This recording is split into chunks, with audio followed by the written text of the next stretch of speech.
بسم اللہ الرحمن الرحیم۔ السلام علیکم۔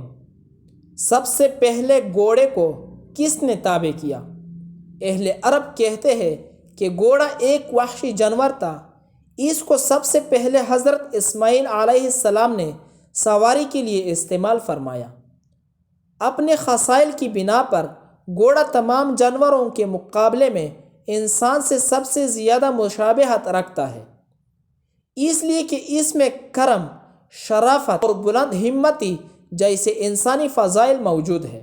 گھوڑے مختلف اوصاف کے ہوتے ہیں، مثلا بعض وہ ہے جو سواری کے دوران پیشاب اور لید نہیں کرتے، اور بعض وہ ہوتے ہیں جن کو اپنے مالک کی پہچان ہوتی ہے، وہ کسی دوسرے کو سواری کرنے نہیں دیتی۔ حضرت سلیمان علیہ السلام کے پاس پاروں والے گھوڑے تھے۔ گھوڑے کی دو قسمیں ہیں، عتیق، حجین جس کو برزون بھی کہتے ہیں۔ دونوں میں فرق یہ ہے کہ فرس کے مقابلے میں برزون کی ہڈیاں بڑی ہوتی ہیں۔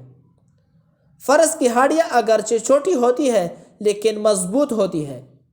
برزون میں بوجھ اٹھانے کی صلاحیت زیادہ ہوتی ہے، لیکن فرس برزون سے زیادہ تیز رفتار ہوتا ہے۔ عتیق اور برزون میں بھی وہی فرق ہے جو ہرن اور بکری کے درمیان فرق ہے۔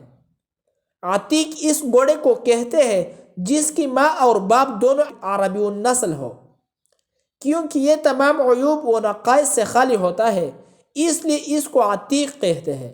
ابن عبد البر نے تمہید میں لکھا ہے کہ عتیق اس گھوڑے کو کہتے ہیں جو چست ہو، اور صاحب عین نے لکھا ہے کہ عتیق وہ گھوڑا ہے جو رفتار میں سب سے آگے نکل جائے۔ خانہ کعبہ کو بھی اس وجہ سے بیت العتیق کہتے ہیں کیونکہ یہ عیب سے معمون ہے، اور ملوک جبابرہ میں سے کوئی بھی اس پر قابض نہیں ہو سکا۔